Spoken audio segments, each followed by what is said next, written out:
तो दोस्तों अभी यहाँ पर देख सकते हैं आप चिकन भुंजा रहा है एकदम बढ़िया से, है ना भैया? बेस्ट। क्या क्या डाले हैं इसमें? अभी कुछ डाले हैं कि नहीं डाले हैं? अभी कुछ तो नमक उमक मसाला वसाला अभी कुछ नहीं डाला, अभी लाल कर रहा है इसको। अच्छा, प्याज लाल खाली कर गला रहे के, हैं। प्याज गला कर इसको लाल कर रहे हैं अभी। प्याज गला के लाल कर रहे हैं अभी आप हाँ। इसको। इसमें साबुत लहसुन भी डाला हुआ है, यह देख सकते हैं आप लोग।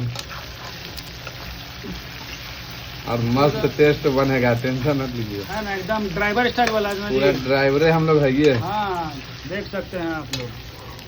बाकी का बाद में दिखाएंगे। लाइक कमेंट सब्सक्राइब, है ना भैया? हाँ एकदम बिल्कुल।